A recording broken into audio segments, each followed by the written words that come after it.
Bus stand पहुंची। इस दौरान पूर्व मंत्री गुड्डा का फूलों की वर्षा कर सम्मान किया गया। आप सबको बता दें कि उदयपुर वाटी विधानसभा में लगभग 10 दिन से अधिक समय से पूर्व मंत्री गुड्डा महिला सम्मान यात्रा निकाल रहे हैं। शुक्रवार को महिला सम्मान यात्रा उदयपुर वाटी कस्बे में बस स्टैंड पर पहुंची। इस दौरान पूर्व मंत्री गुड्डा ने कहा कि जनता साथ में है तो डरने की क्या बात है। बस स्टैंड पर हुई सभा के दौरान पूर्व मंत्री गुड्डा कांग्रेस पार्टी पर जमकर बोले। देखिए एक रिपोर्ट शंकर लाल शर्मा व विकास कुमावत के साथ।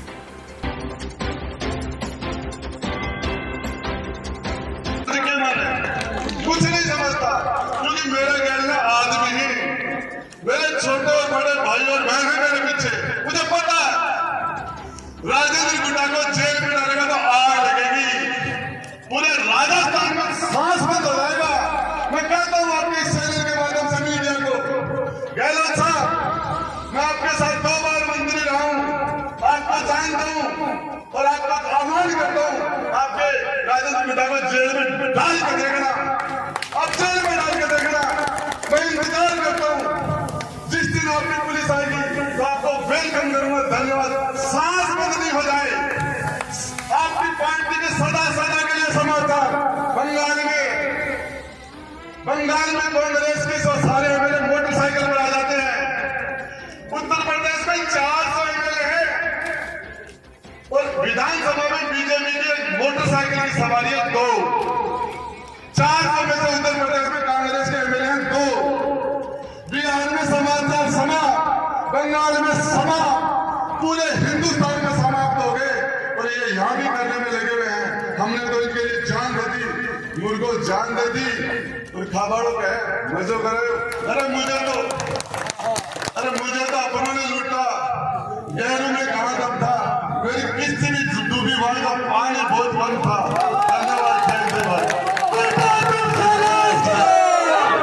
बढ़िया है, माँ के लिए तो बहुत ही बढ़िया कर रहे हैं। पसंद आ रहे और एक मगो भाई साथ में है, सोचो एक राजपूत समाज की ओर हाँ आगे बढ़ाएंगी और आगे रहने बन जाएंगे। जवाब रेखा कहाँ से हो आप? छापोली से अच्छी चल रही है नारी समाज की, ये जो हम लेके चल रहे हैं और मंत्री जी ने बहुत ही अच्छा काम किया है हमारे लिए। अब हमारा फर्ज है कि हम भी मंत्री जी के लिए कुछ करें। ये जो हमारे लिए ही तो सब किया है मंत्री जी ने, नारी के लिए जो धारीवाल बोल रहा है, हम तो बोल रहे हैं मंत्री जी एक बार हमें थोड़ी छूट दे दो वो धारीवाल को, तो हम चीर चीर के कर देंगे, उसको बता भी देंगे क्या होती है ये सब बातें, क्या करना चाहिए क्या नहीं करना चाहिए। मंत्री जी तो बंधन में बंधे हुए थे, मंत्री जी तो भाई समझ रहे थे कि वो अपनी ड्यूटी पे हैं।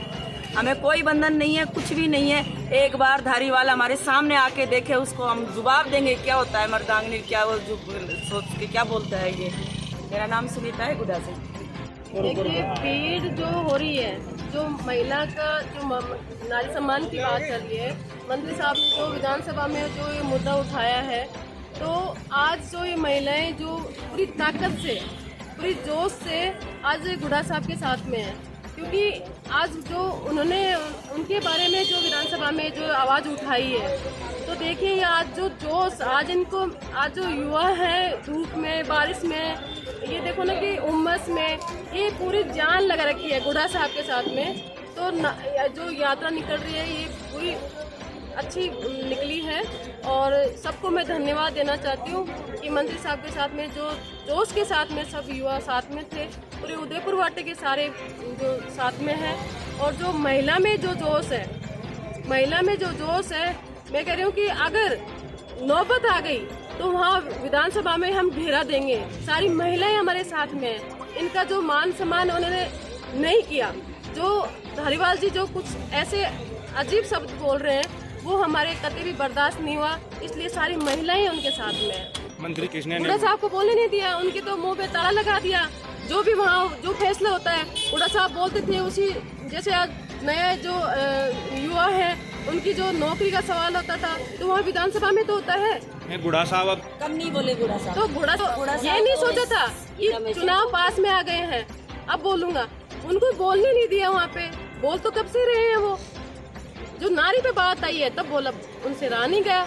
कितने दिन और चलेगी? समाप्त हो गई है कि जो नारी सम्मान की बात है, मैं कह रही हूँ कि जितनी भी महिलाएं मेरी आवाज को सुन रही हैं तो उनको तहे दिल से धन्यवाद देना चाहती हूँ कि आप गुड्डा के साथ में रहिए, अपन को न्याय दिलाना है, न्याय लेना है उनके साथ में रह के, तो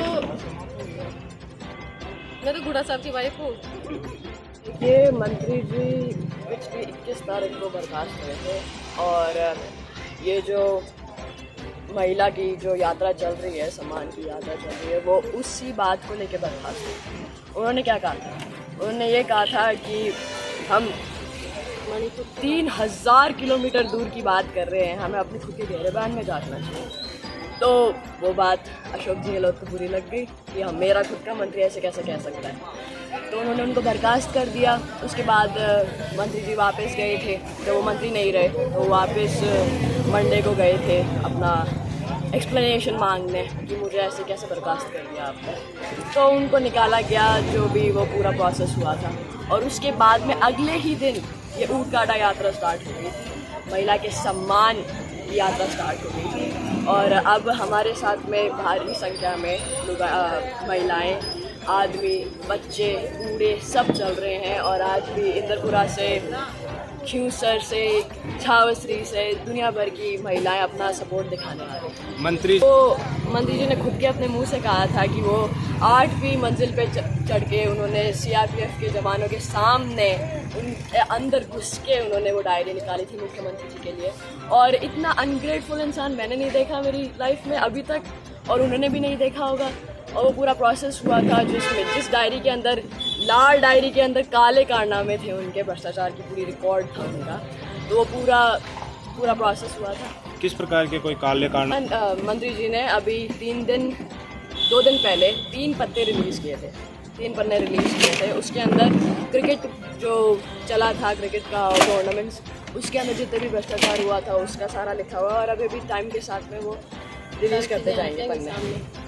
आगे की क्या? देखिए, महिला जो जेंडर है वो हमारी कम्युनिटी में, हमारे पूरे समाज में 50% है और 50% मेल्स हैं, मेन हैं, आदमी हैं। तो इन महिलाओं को जो मेरे से आके बात करती हैं, बूढ़ी जवान जिनके पास फ़ोन होता है, उनको फेसबुक से, न्यूज़ से, उनको आसपास से उनको जानकारी रहती है, उनसे बात करते हैं, वो मुझे बोलते हैं कि मंत्री जी के साथ गलत हुआ, अशोक गहलोत गंदा है। क्योंकि हमारा जो सच, क्योंकि उन पे जो बात उठी, उन पे जो अत्याचार हो रहे हैं, आप सभी न्यूज़ वगैरह में देखते हो, पेपर में देखते हो, ये जो दरिंदे होते हैं, ये ऐसे काम, मणिपुर का ही ले लो। अब असलसर में वो लड़की का गला रेत के हत्या कर दी थी, आदमी आए उसको बचाने तो उनको मार दिया। तो ऐसे जो अत्याचार हो रहे हैं, क्राइम्स हो रहे हैं, 3 साल से राजस्थान पहले नंबर पे चल रहा है क्राइम में, वुमेन क्राइम में। तो महिलाओं को इस चीज़ की जानकारी है और वो मुझे आके एकदम पॉजिटिव रिप्लाई कर रही है, फीडबैक अच्छा। राजस्थान जलेगा जिस दिन मेरे पापा उस जेल के अंदर जाएंगे। राजस्थान जलेगा जिस दिन मेरे घर में पुलिस आएगी पापा को लेने के लिए। राजस्थान जलेगा जब पूरी उदयपुर वाटी इकट्ठी होगी। उदयपुर वाटी की बात नहीं है, पूरे राजस्थान को पता है कि क्या हो रहा है, कहाँ अनजस्टिस हो रहा है। पूरी महिलाओं को, पूरी महिला समाज को, 36 कौम को पता है कि क्या हो रहा है। बस वो है कि कोई बोल जाता है, कोई नहीं बोलता। और ये धारीवाल, मैं तो उनको जी भी नहीं बोलना चाहती, क्योंकि उन्होंने जो कहा, दिव्या मदेरणा ने जब कहा कि हमारे राजस्थान के अंदर ये अत्याचार क्यों हो रहे हैं, छोटे छोटे बच्चों के साथ ऐसा क्यों हो रहा है, तो उन्होंने क्या कहा कि ये मर्द का प्रदेश है, राजस्थान मर्दों का प्रदेश है, ये मर्द की निशानी है। दिमाग खराब हो रहा है, ये मर्द की निशानी है। मर्द की निशानी हजारों की साल की तो बात है भी नहीं, कुछ 500-300 साल पहले जब युद्ध होते थे और मेरे खुद के वंशज, मैं उनकी वंशज हूँ और मेरे पापा उनके वंशज हैं, राव शेखा के वंशज हैं, जिन्होंने अपनी 3 पीढ़ियाँ एक युद्ध में कटवा दी थी गलावता में, महिला के सम्मान के लिए। उधर से लेकर इधर तक नजर जहाँ तक जाती है, जनमानस खड़ा दिखता है। इसलिए जो लोग हैं उपस्थित सबको मैं बहुत बहुत धन्यवाद देता हूँ, सबका अभिनंदन करता हूँ। और साथ ही साथ जिस लड़ाई को हमने शुरू किया है वो महिलाओं के सम्मान के खिलाफ, जो राजस्थान की सरकार महिलाओं का सम्मान नहीं कर सकती, उसको हमने शुरू किया है और महिलाओं का सम्मान करके शुरू किया है। ये लड़ाई आज नहीं, लंबे समय तक लड़ने वाली लड़ाई।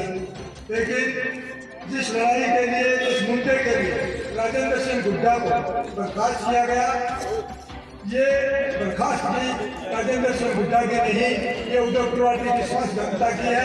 इसलिए जनता का जो अपमान किया है, उस अपमान का दर्जा आप और सब लोगों को आने वाले समय में लेना होगा। इसलिए ज्यादा समय नहीं लेके तो इतनी बात कहना चाहता हूँ कि आज आप समझ गए